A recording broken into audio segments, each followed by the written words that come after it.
And let's see, go live. Mm-hmm. Mm-hmm. Mm-hmm. Mm-hmm. Mm.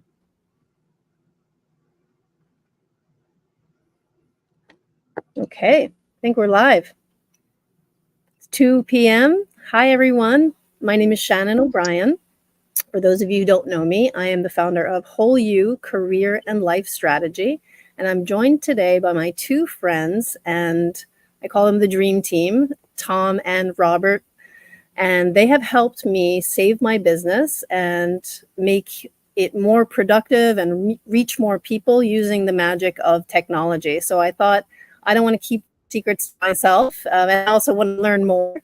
So they're going to be sharing with you today. We're actually using this platform called StreamYard, and it's something that Tom introduced me to. So apparently, fingers crossed, it is streaming to LinkedIn, which is the primary platform that I use, but also Facebook, also Instagram, and also YouTube if you happen to be on one of those or prefer those.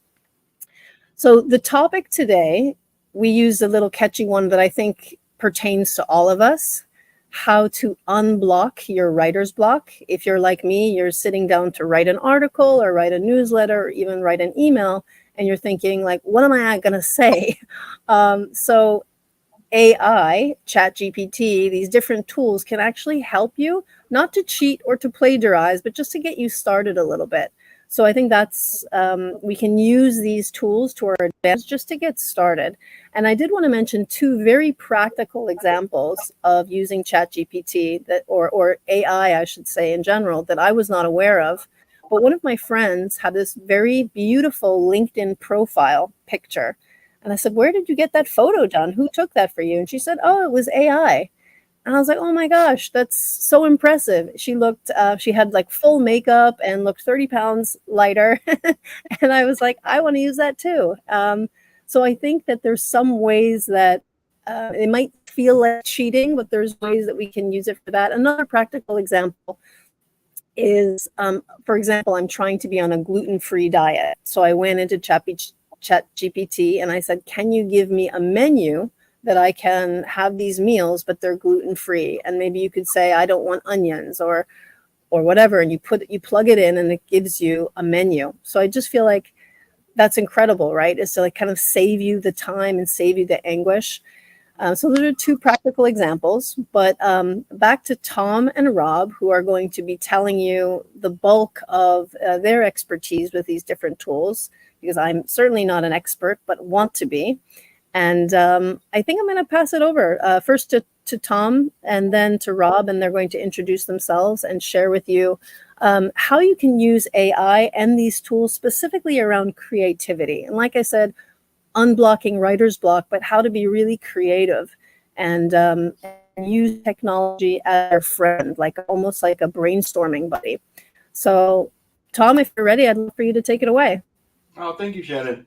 First of all, I am friends with Shannon and Rob, but I'm also a client of Shannon's wonderful services, and I have been since the beginning of COVID. And there's going to be some stuff in my presentation, Shannon, that goes all the way back to like our first conversation. So it's amazing to see us kind of come full circle, 5-6 years later, and have the chance to talk about this. But so I'm Tom McGonigal. I'm a solutions architect at a company called SUSE. And SUSE has a number of products. They're most well known as really the first Linux company, if anyone's ever heard of Linux. But in today's market, we also sell a bunch of Kubernetes products and some edge IoT type software products. I have a master's degree in information technology from Bentley University, which is local to the Boston area.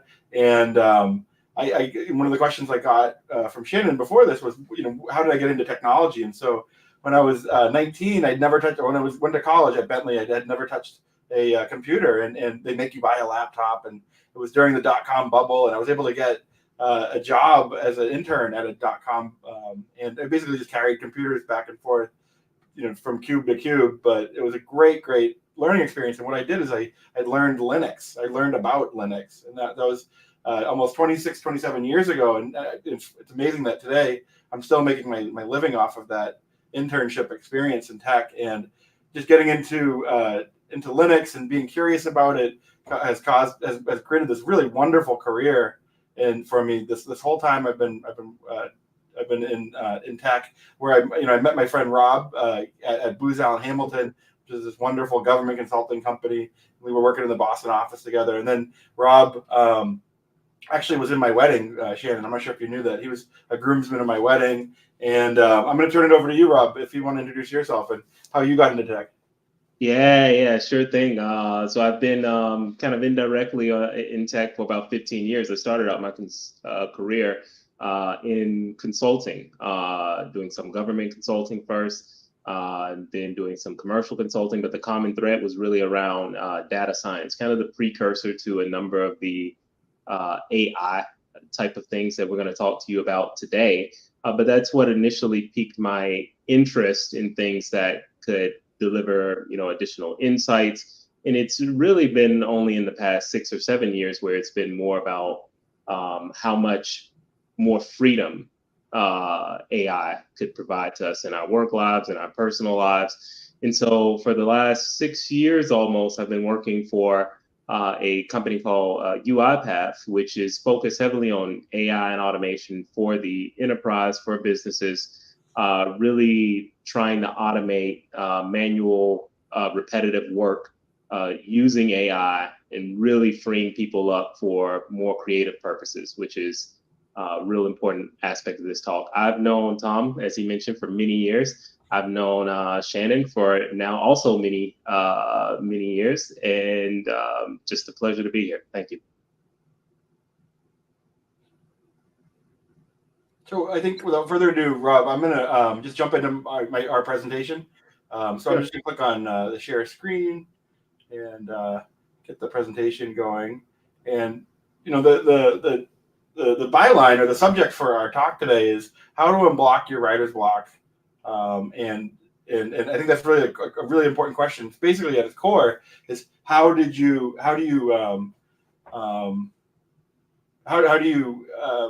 be as creative as possible using UiPath? And so that's really what we're going to be going over today. We went over the introductions. I'm just going to skip by that, and I'm just going to go to this question of mastery, right? So I think I mentioned it. Rob, I can't remember if Rob mentioned it, and I know Shannon did not mention it, but all of us on this call have master's degrees. I think Shannon might have too. And what does that actually mean? What does it mean to be a master, right? And so the greatest blog I've ever read on the subject, and really the treatment I've ever read on the subject, is this Mastery by the Todoist company. Todoist is a to-do list app, and they go through this kind of beginning, and they talk about Katsuka Hakosi's The Great Wave of Kanagawa, and it took him 30 years to paint that painting. He was working on it for 30 years, and it went through many, many iterations and so forth. And there's a bunch of research in kind of mastery, and it was discussed in a book by Malcolm Gladwell that it can take up to 10,000 hours to achieve mastery, right? And so what I'm saying and what I'm trying to articulate today is that with the GPTs and everything, you can now unblock those 10,000 hours and do it in a far, far quicker way. So, that master's degree that we all got, and I know I had a master's degree, and I didn't think I was a master at the end of that master's degree, but I'd argue that with ChatGPT, maybe I could be, or maybe, a new student could be, and so forth. And then, so I highly recommend that really great blog. And something that came up, and you might remember me saying this before, Shannon, is using your computer like a beautiful instrument, right? And that really is a place that I've come from throughout my tech career. It's using the tools to do great things in your career and in your life using these wonderful tools. And so, this picture that we're looking at is a painting of a Stradivarius. It's a Stradivarius maker, and it's a very famous painting. And you can get it off of Wikipedia when you go to the painting. I mean, when you go to the Wikipedia site. But what I'm suggesting is, how do you use ChatGPT to play your computer like a beautiful instrument, or play or use your career and focus on your career so that it's like making beautiful music? In my introduction, I mentioned that I've had this wonderful, really fun, really exciting career, and I'd argue that I have done that to some degree throughout my career. And then one of the other things I wanted to introduce is that there's this wonderful phrase that's coming out now, and it's artificial intelligence is equal to intelligence augmentation. And that's really what we're going to be talking about today as well. We're going to be talking about how do you augment your intelligence to be as creative as possible, right? That's what we get from ChatGPT. That's what we get from Gemini. That's what we get from Claude. And those are some of the tools that we're going to be talking about today. That's what you get. You get this intelligence augmentation technology, approach. And it's very, very powerful. It's very, very sophisticated and very, very useful. And so just a little bit of history on these technologies and in AI in general. So 2018 was the year of AI for me.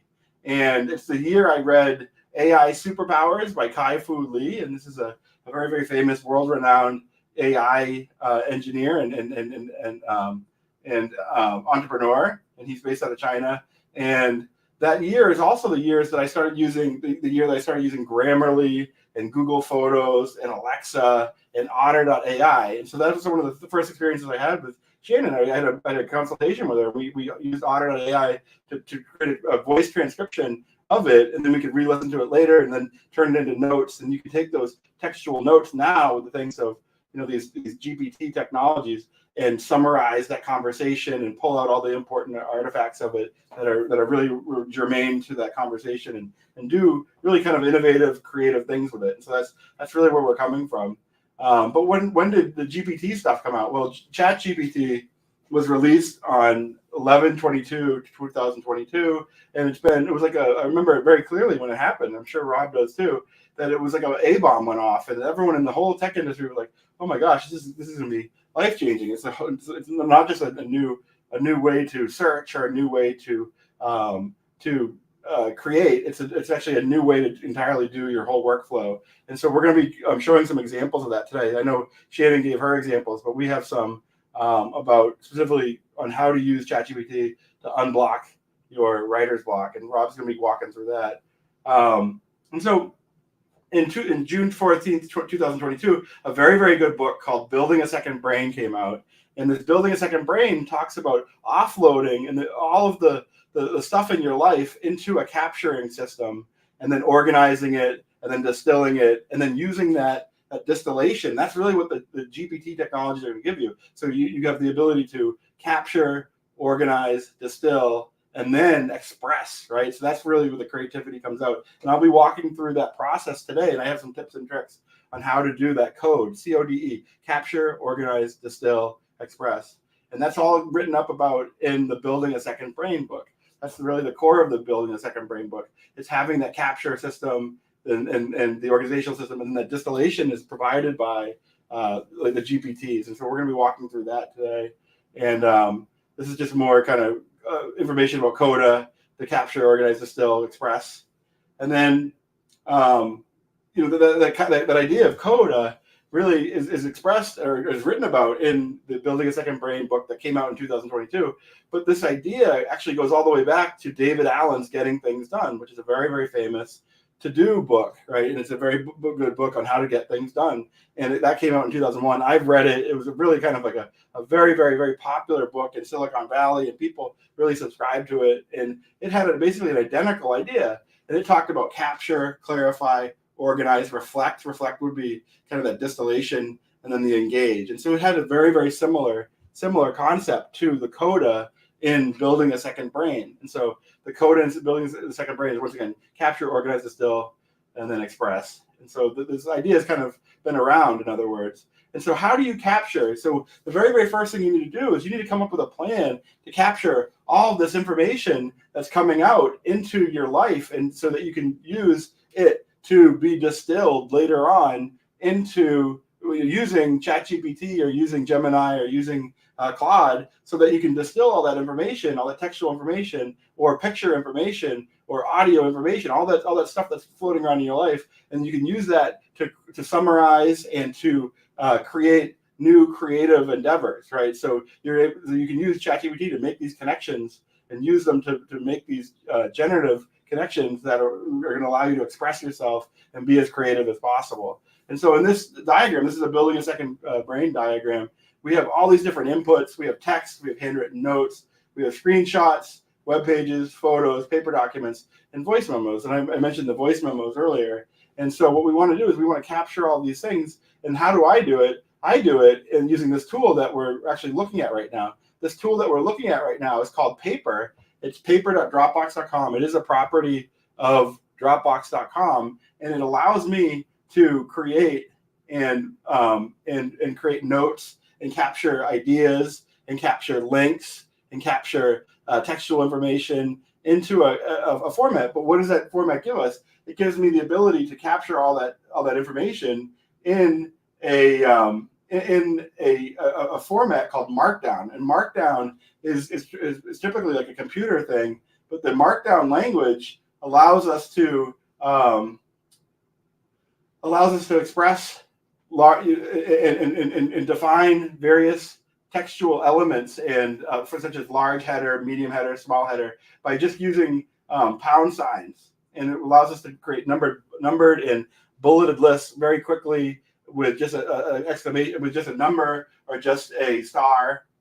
It allows us to quote things, and it allows us to generate and capture very information coming into your life very quickly in a textual format. And so this content can then all be captured and copied into a ChatGPT tool like ChatGPT, Claude, or Gemini. And I keep using those three examples, and we're going to be showing you that later. But so there's this concept of Markdown, and then in terms of capture, I just also wanted to show you that there's also the idea of mind maps, right? So we have this mind map here, and this mind map is a mind map of a digital life mind node. This was created by me in a tool called Mind Node, and I'm able to export this mind node into Markdown. And so we can see that right here in Markdown. I've previously done that. It's right here in digitallife.txt. And then this is all the Markdown that was created that specifies this entire mind map. And if anyone's not familiar with mind map, it's an organizational technique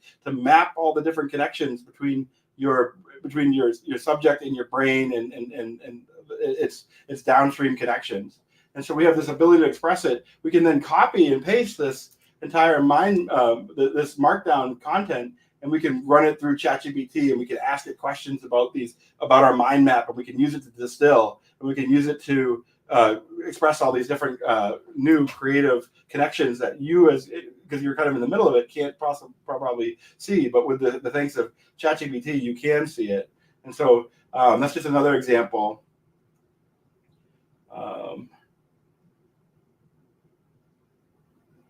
I'm just going back to the writers, the mind map. I mean the paper.doc, and then I'm getting close to handing it over to Rob to show some examples and using some demos of ChatGPT to specifically unblock your writer's block with ChatGPT.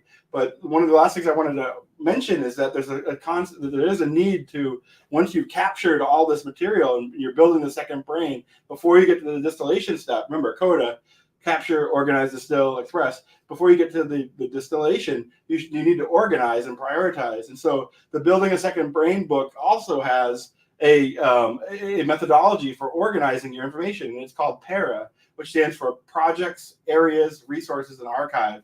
And project is short-term efforts in your work or life that you're working on right now. Area is long-term responsibilities you want to manage over time. Resources are topics or interests that may be useful in the future. And archive, inactive items from the other three categories. And so what this allows us to do is it allows us to enforce an organizational methodology on top of our capture system. And then once we captured and organized it, the next step is to distill it, which Rob is going to do.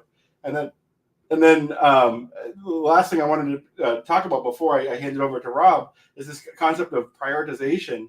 And you should, as part of your prioritization and organization of these projects, you can specify: does this get me closer to my goal? Does it matter to my boss? Does it make money? Does it make my life easier? Does it have to be done today? And if any of those items have yeses to them, you prioritize those, right? So this is a prioritization methodology that sits on top of the project methodology, that sits on top of the capturing, right? So there's capturing, organizing, and then the prioritization. And then we get to the really cool part, why we're all here, right? And so I'm going to hand it over to Rob now. But what the really cool part is the distillation, right? And so Rob is going to do some distillation right now.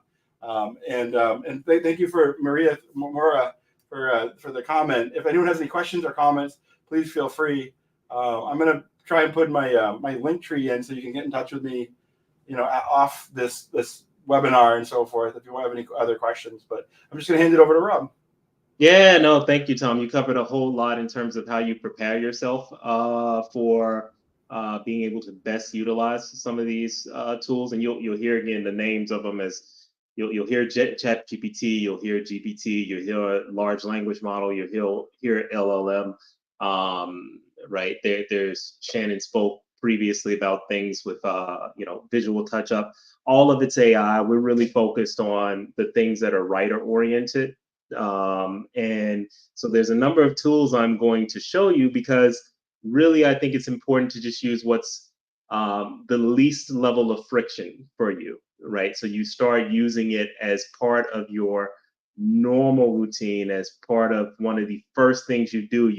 You've assembled all of this information. You're making sure that when I am blocked, at any point I am blocked, I'm not staying blocked for 2 hours. I'm staying blocked for 2 seconds before I look at a way to get over that hurdle. So one of the things we thought would be nice to do, we'll start off with the most popular of the tools, is really use ChatGPT here. This is just refers to the model number, the latest iteration. And for those of you that haven't seen this, this is something that you could start using for free with certain limits. And then once you hit the limits, I think it's $20 a month, and then you get unlimited access to really be able to ask any questions, generate images, even if you wanted to, right, and do a large number of things to a very high degree of accuracy. But if we stay with the theme of really using these tools to unblock me, you're on this webinar. We appreciate you on this webinar. But if you have that question and you want the first and fastest answer to how do I get past writer's block, well, you know what you do? You've heard that phrase, let me Google that for you. Let me GPT that for you. So how do I unblock writer's block? All right. And so here, GPT is going to give me various suggestions, right? Whether it's, free writing, changing your environment, setting small goals, outlining your ideas. On the face of these things look really good. And you can really go deeper talking to different experts and figuring out better ways to do something. But if we wanted to, break it into two groups, if you're having writer blocks, you can't get started. I could just throw a few examples in there. So I'm going to, say use ChatGPT for the purpose of brainstorming. So I'll say, oops, I'm writing a science fiction novel, but I'm struggling to come up with a unique plot twist. Can you help me brainstorm some ideas, right? This is the type of thing that you would do to a real digital assistant, and they would know when you're misspelling, so it's not really a big deal at all. And in this case, it gives me a number of ideas. So this is just me starting from scratch. I'm writer's block before I've even gotten started. And so I'm now able to think, oh, okay, I'm science fiction. Am I going to do an alien invasion? The world is a simulation, right? And then I can really use it and probe deeper. A lot of times people use it as I ask one question, don't go deeper.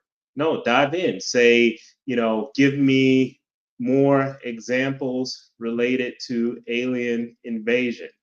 Ask me follow-up questions so I can be better unblocked. All right. And now it's able to say, certainly I have some different ideas. Okay, plot twist. It could be, oh, the aliens are future humans. That I might write that book. I don't know what that.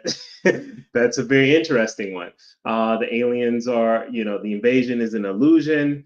Humans invoke the invasion. The aliens are us, right? And I can keep probing and going deeper on this, right, as if it was a friend sitting next to me. And by the end of it, I have a much better sense, right, of what I want to do. Now, this is ChatGPT. This is the tool that you probably hear the most of.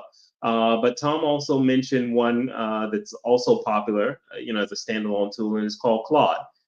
Again, different type of interface, uh, different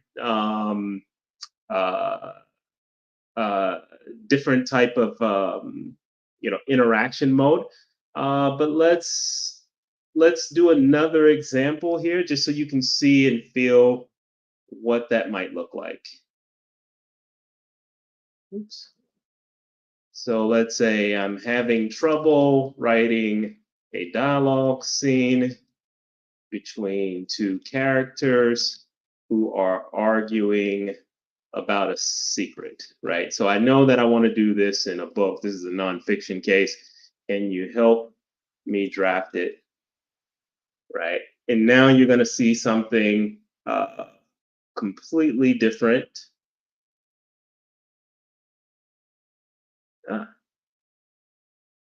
One second, I think I got a freeze.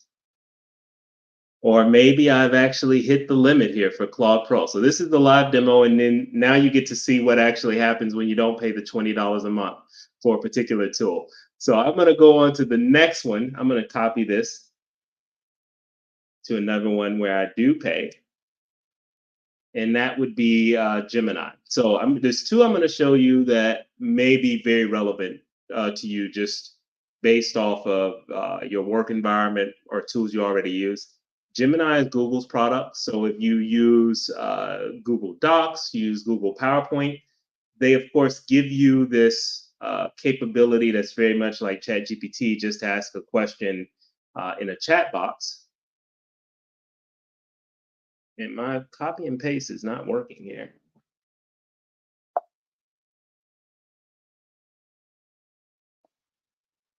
Bear with me. I'll just type that out again.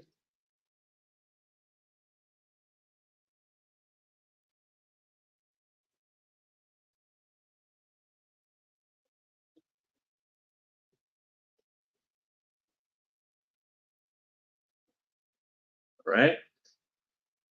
So here is, once again, very similar to GPT. It gives me different, characters, dialogues, an example thing. I may not take this, if I'm a true writer, I'm not taking this and just copying it in, but it gives me some ideas and it gets my, brain moving. Right now with Gemini, I could be using, when I pay, I think it's also 20 a month. If you wanted the unlimited access, you get the ability to use these prompts, but also within Google Docs, you can use the capability.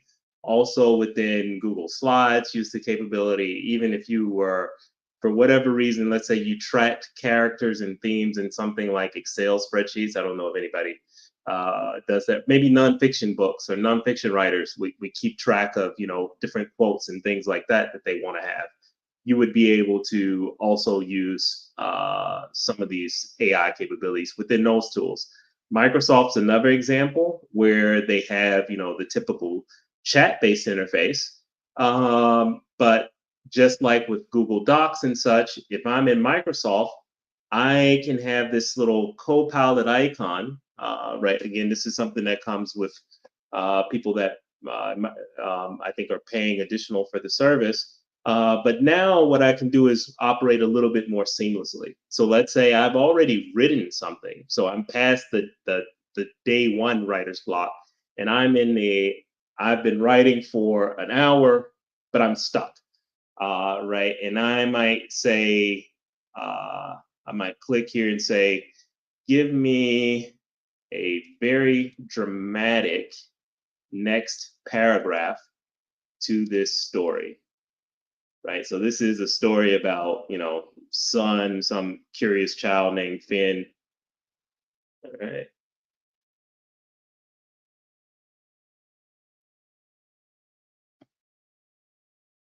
There. Okay. Now it's generating, it's creating a draft. And so I could decide to keep it, do a different iteration. In this case, I'll click keep it. And now I have, you don't have time to look through all the story, but you can see that it was dramatic. Suddenly, a deafening crack echoed through the clearing, tearing Finn from his reverie, right? So on and so forth. So my advice to you is to try a number of these tools. There might be some that make a lot of sense for you just to use from a convenience perspective, right? And looking at where you most often have writer's block. Maybe it's while you're inside of a document, you're already writing, and you just want that seamless friction to just say, give me two quick ideas. Give me an example next sentence. Or maybe it's something like what I showed you here above, where you need suggestions, you need tips, you need thematic, capabilities. Use that, use it freely. Maybe you have an example, and this might be the last thing I'll show you, where, let's say, you've created maybe an outline so far for your book, so you're kind of in between stages. So let's say you have that outline. You might go and say, okay, now flesh out my outline, right? Or give me example quotes from my outline. So I'll stop there, right? And Shannon, we can take it from here, but hopefully the people on this call got something out of that. Wonderful. Thank you so much, Rob. And thank you, Tom. Thank you for that context. We have a couple people in the room. Maura, full disclosure, is my cousin. I think, yeah, you stopped sharing. Yeah, I just see your face now. Are you on mute, or am I? I think it might be you. Or can you hear me, Tom? I can hear you. Oh, you can? Mm-hmm. Okay. So apparently it froze for people in LinkedIn. So there was some confusion. But I don't know if that's because I was toggling in and out of LinkedIn. Danya is here. I checked on LinkedIn too, and it was working when I checked on it. Oh, really? Yeah. Oh, yeah. Thanks for troubleshooting. I'm not sure what's happening, but apparently it's freezing in LinkedIn. Danya, is it still frozen? I'm not able to type for her. Let me see. Are you able, Tom, to go into the LinkedIn and I can try it and try to make a comment? Yeah, that was strange, because there was a couple people in LinkedIn and they were saying that it was freezing, and I'm not really sure why. There was Herman. Hi, Herman, if you're still there. And Richard. Hi, Richard, if you're still there. Sorry about the freezing, the technology. This is the first time that I'm using it, so just getting familiar, and it might be something on my computer, but hopefully it unfreezes. It froze on you twice. Sorry about that, Herman. Is it unfrozen now, or is it still frozen for you, Herman? Just curious. It's working for me. Okay. They're saying it's fine now. That's great. So sorry about the digital snafu. That comes with the territory, right? Yeah, thank you, Tom. Thank you, Rob, for those overviews. Again, my cousin, she's on the Facebook version. Hi, Maura. She says it looks great on her end. That's fantastic. Good to know. And she apparently uses it every day. She was saying she uses Gemini every day. So we're a couple years apart. I'm not going to say how many, but I think it's a generational thing as well. I mean, technology gurus like yourself are probably using it like it's another appendix, right? Another hand. It's just come so naturally to you. And then maybe people in younger generation are using it. It's coming naturally to them too. I feel like a little bit of a Luddite, that I'm not like so quick to adapt it, or adopt it, I should say. But are you seeing other people? Do you feel like it's like a quick learning curve, or is it like the people that you kind of, your clients, or people that you work for, I guess, customers? Is it a slow process of trying to learn these tools, or what has your been experience in teaching other people? Tom, you're at.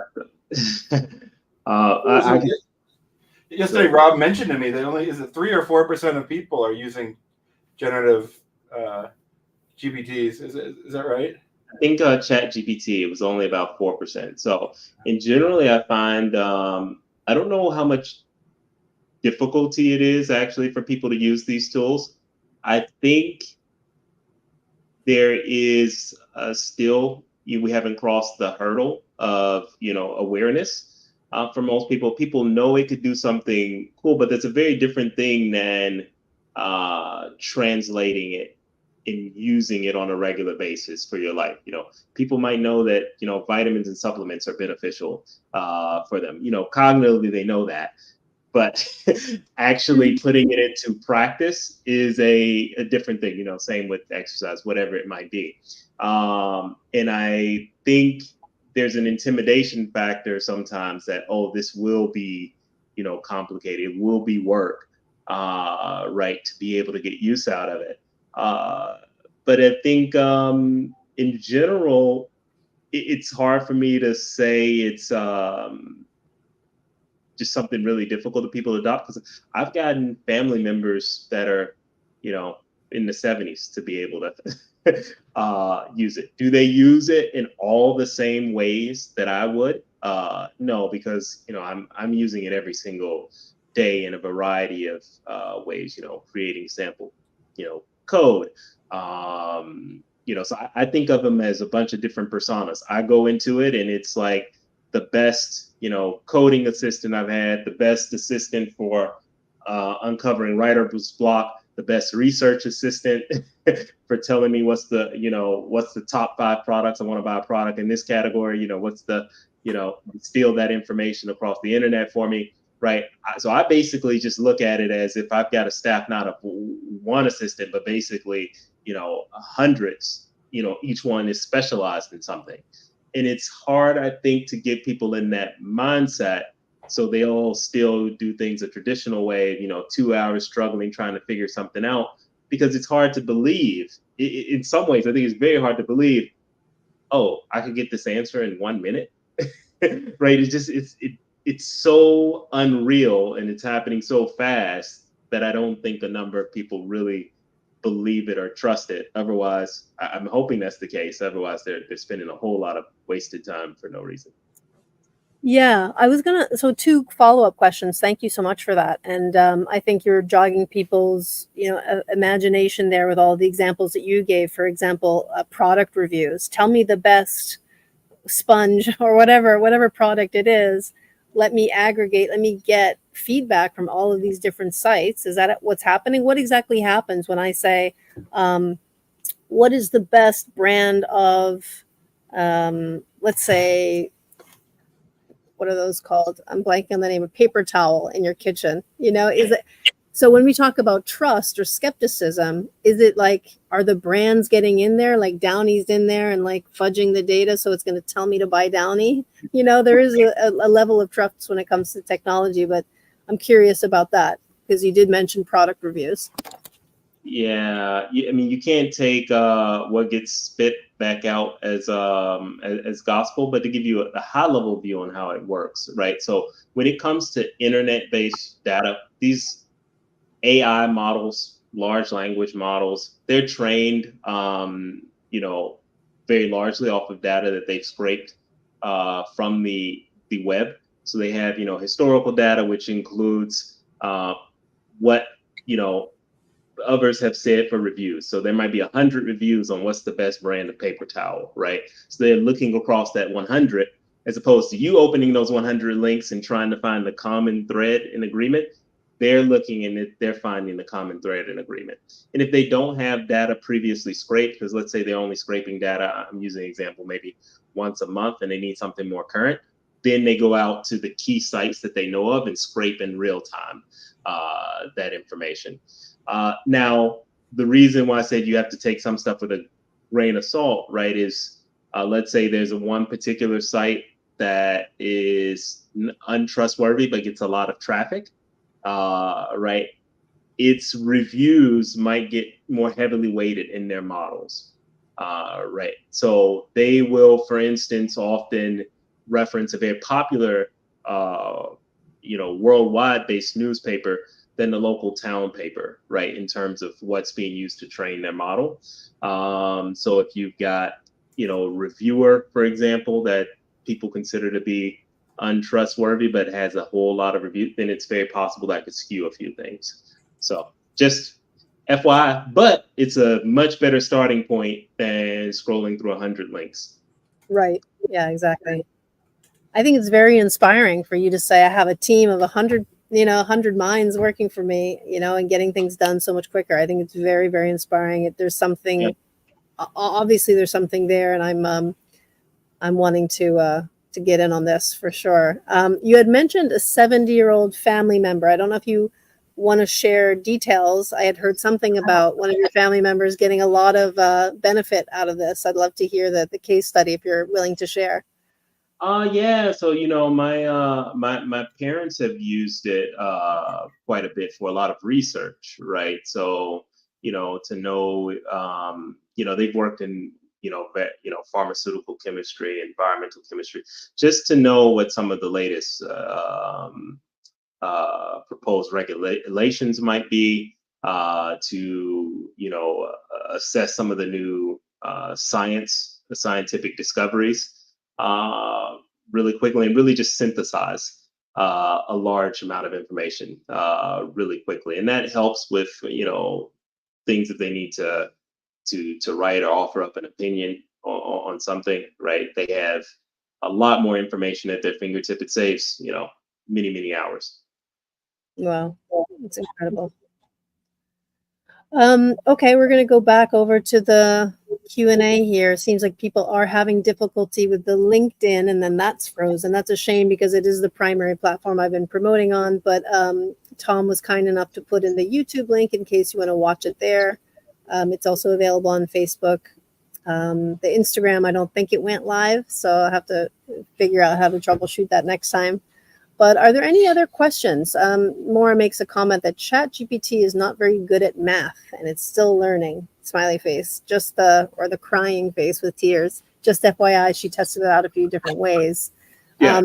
I wouldn't know how to test ChatGPT on math, but have you tested it? Have you tested it to see, like, just for yourself, some questions in terms of its accuracy? I have, as a matter of fact, because I have a niece that's around teenage years, and so I communicate with her just to help with math homework, and it doesn't matter how old you get. Math is done in different ways. There's different techniques, and there's just some things that you're going to have to spend 30 minutes to remember how to do it. Or you could use GPT to tell you how to do it.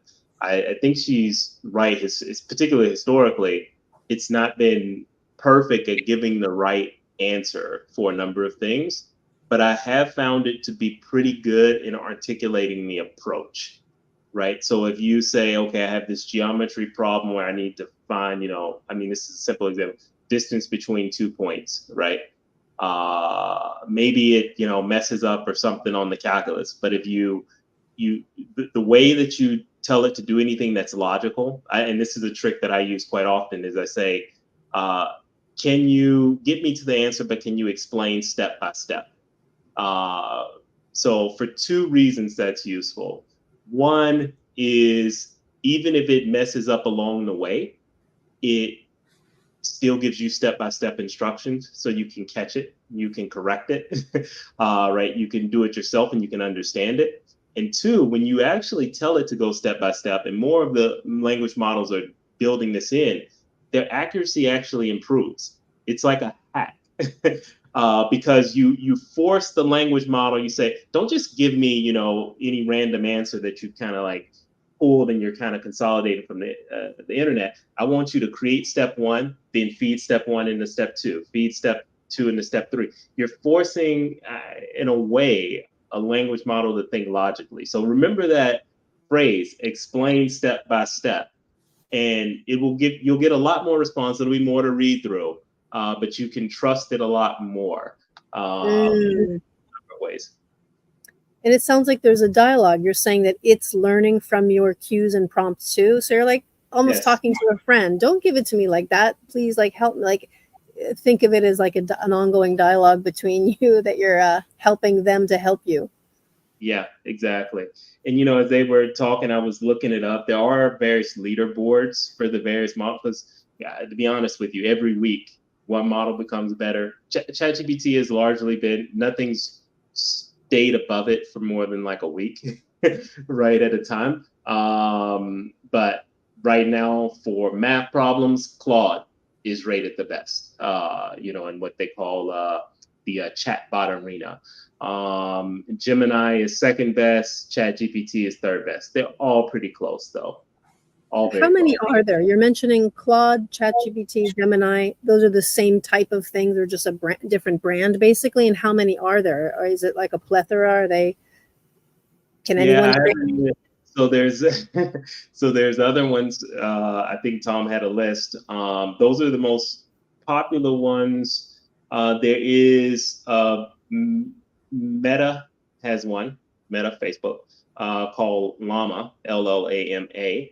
And they also make that available in like their WhatsApp or maybe their Facebook. I don't know if it's in Facebook, but something you can chat with. I know it at least shows up in their WhatsApp. On the X platform, there's something called Grok. That's also, decently popular. But I would say in order of popularity, it's definitely ChatGPT, probably followed by Claude, probably followed by Gemini for Google. Okay. And then Microsoft Copilot, for everybody's awareness, really relies on it. Microsoft owns 49% of OpenAI, which is the company that makes ChatGPT, and their Copilot tool is actually using ChatGPT within it, right? Slightly different version, right? But if you got ChatGPT or you got Copilot, you're getting something slightly similar. Wow, good to know. I'm seeing one specific question from Mosen. I don't know if Tom, if you want to take this one. I'm excited to talk about this one. Do you want to read it out loud here so everyone else can hear? Okay, so Mosen asks, how would you recommend utilizing these AI tools to identify and improve inefficiencies in current system setups? For example, enhancing your existing second brain system. Yeah, so frankly, I was looking for a call to action for this webinar, right? And so I think this is a great call to action. It's like, how can you use one of the generative text tools, like Gemini or ChatGPT or Claude, to improve your current second brain, right? And so if you're out there in TV land and you don't have a second brain, like, first of all, your first homework is to get a second brain, and your second one is to start improving on it, right? But Shannon, I was thinking this could be a call to action for our next meeting, where everyone could come back with some substantial improvement that they made to their second brain by using GPT or using one of the tools. And so, to specifically answer Moisen's question, it's very similar to what Rob kind of demoed, right? So you go into one of these tools and then you ask it that question. And what I recommend is organizing it based on the code method, right? So capture, organize, distill, and then engage, right? So the first question is, what tools or how can I improve my current capturing system? Tom McGonigal, use a capturing system for screenshots from Dropbox called Capture. So there's this wonderful, screenshotting tool, and it can also do screen recordings. And so you can take these screenshots of, if I'm programming, I can take a screenshot of the programming code and feed that into ChatGPT. ChatGPT can then source it and do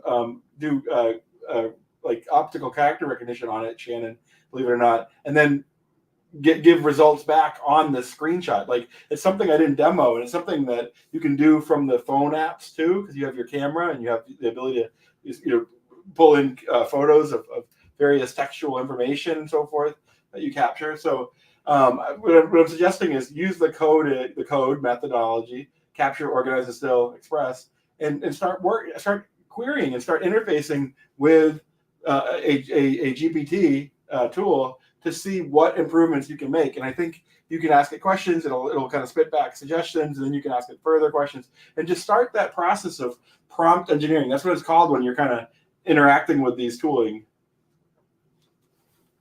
Danya says, cool assignment for all of us for next week. Love it. Thank you, Danya. I would agree. The second brain, I must say, I don't even know. I've heard you refer to it, but is it something that we can actually, is this a technology, a tool, a platform, a widget that we can actually acquire? What is the second brain? it's not necessarily it's there's a book that will teach you to create your own, right, which is a lot of homework, right, unfortunately. But I'd recommend everyone just start having a very kind of strict methodology for capture, right? So if you remember that big graphic I had and had all those different tools, when some of them were Kindle apps and some of it were text and some of it were voice transcriptions and all this stuff, you have to be able to capture all this stuff. And that's true of getting things done, right? That was one of my things I talked about during the presentation. And it's true of building a second brain. So if everyone could start working on capturing, so as you can kind of tell, I use Dropbox as my main capturing system, right? And so I download PDFs, I store them in there. They're very searchable. I can tag them. I can put them into folders to organize them. So everything kind of starts happening off of Dropbox. And so I use paper for my text documents. I use the capture tool for my screenshots, to help me with all these things. And so that'd be my suggestion is really start thinking about what it is that you want to like one of Rob and my friends we were with yesterday, his wife does everything in OneNote, the Microsoft OneNote tool. She does everything in it, and she's extremely sophisticated at it. Wow. So you're, again, second brain, you're just referring to like a storage or repository of different tools to do different things so that it's just alleviating the stress of your mind. I mean, this is so modern, right? This is such a modern approach for modern problems. I mean, I think we're just coming across so much information. And I think this brings up another topic. I'm not going to dive into it, but just mention it because we have 10 minutes left. And I'd love to hear any remaining questions from the viewers. But, how do both of you deal with this actually? Because you're coming across, I mean, you have very high stress jobs coming with all these customers, all this data, all this information. How much is too much?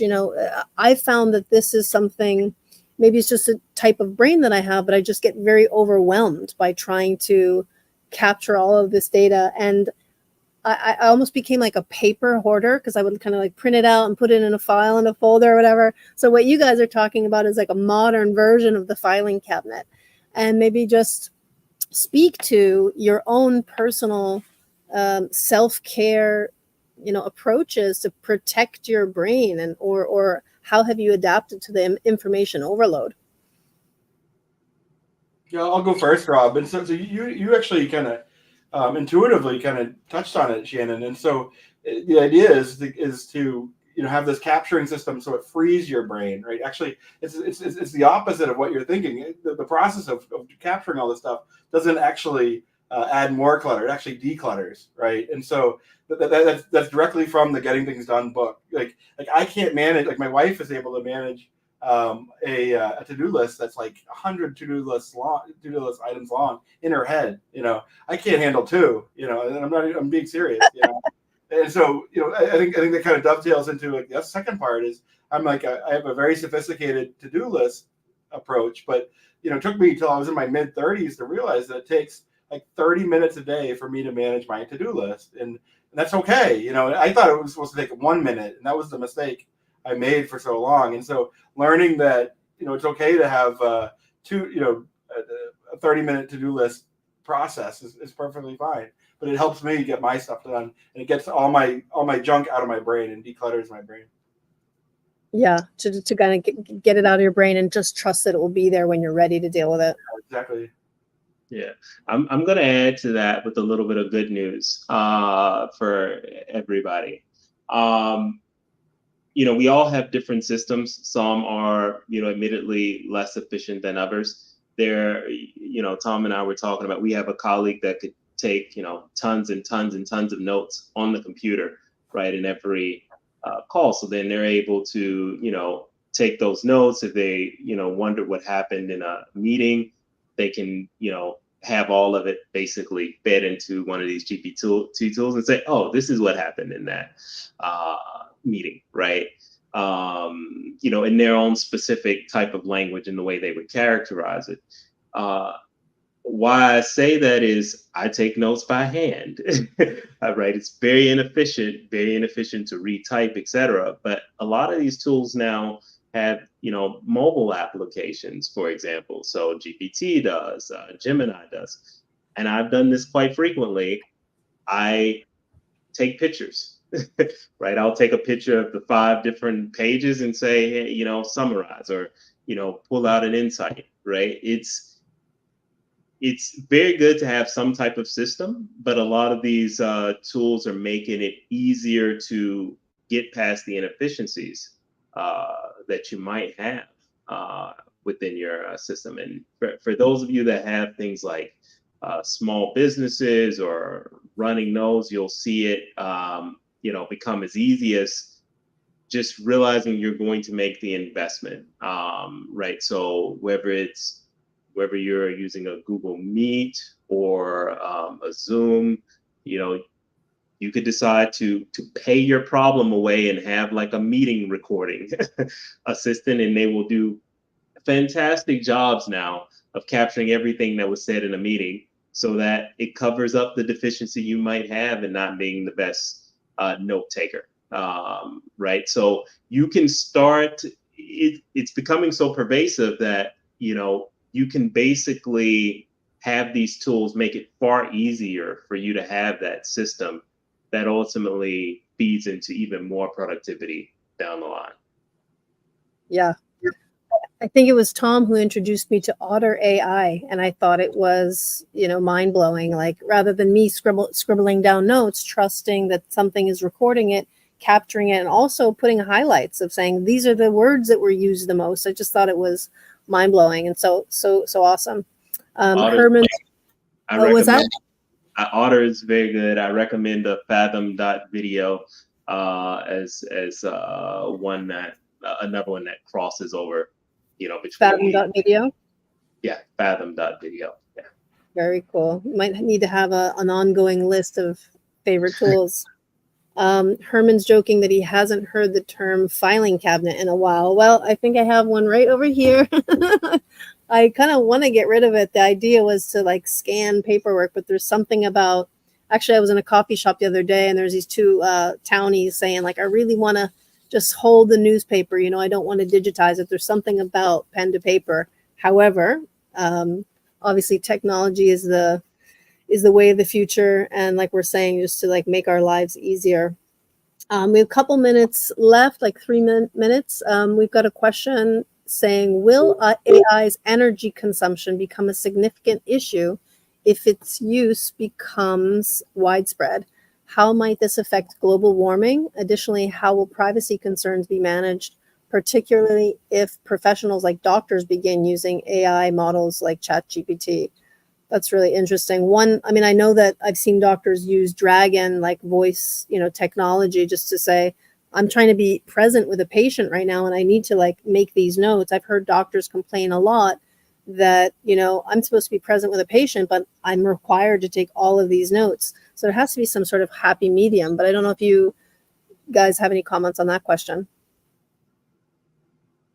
Yeah, so I'll take the second part first. So, you know, the idea of doctors using ChatGPT, I think, would be a problem, but there is a concept that the doctors would use their own large language models, which is what ChatGPT is fed by. So they'd be cordoned off, they'd be sectioned off from, you know, the specific, you know, like a large general purpose large language model like Gemini, like ChatGPT, or like Claude. And so they'd be cordoned off, they'd be private, there'd be like a silo that they'd operate in, and then the PII, the personally identifiable information that might be part of that, those queries would just be in that large language model just for that doctor, for example. That's the way I see it kind of working out.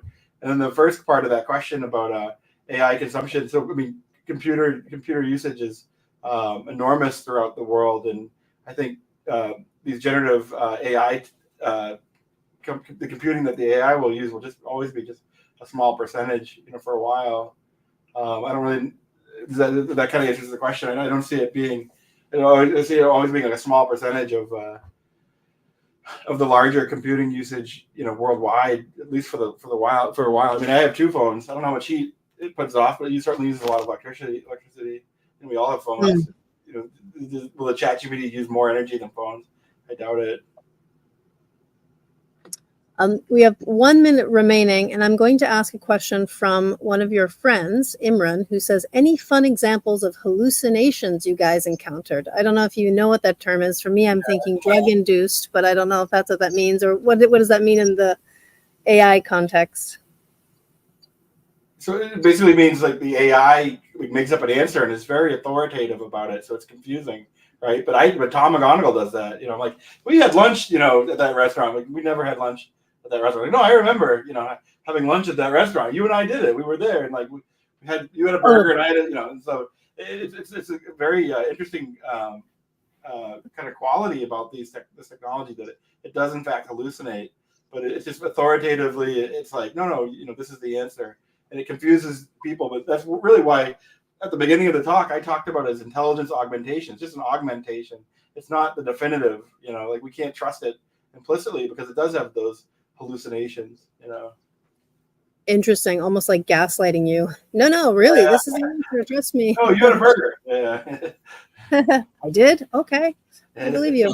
I think that's a great place to end. I'd love both of you to just, if you have any more closing thoughts or anything else to share, or places that we can find you or learn more about your work. Yeah, so for me, it's I have all my socials and everything on the Linktree page. So it's linktr.ee/McGonigal. And so, Linktree/McGonigal. So everyone's welcome to reach out to me on LinkedIn, and I'm available for questions or whatever you need. Awesome. Yeah. LinkedIn is definitely the best way to get in touch with me. So Robert Love on LinkedIn. Boston, you could put in my current company, UiPath, if you want to further drill down. I think it might be another Robert Love in Boston. So, yeah. Wonderful. Well, thank you everyone for being here, learning more about AI and all of these incredible tools. Thank you, Tom. Thank you, Robert. Thank you for your time. And again, thank you for all that you've done for me and for Whole You and trying to elevate and reach more people. Again, the mission is to help people to not only pursue their life's work, but also live a balanced, purposeful life. So we're talking about AI, we're talking about all kinds of topics related to professional development, but also wellness and service to society. So I hope that you'll join our future meetings. They happen weekly, but then every month we're going to have a special event like this where we're going to bring in guest speakers. So I hope you will join us, and you can find out more information at wholeu.info/community, capital community. So look forward to seeing you at future meetings and hope you enjoy the rest of your evening. Bye-bye.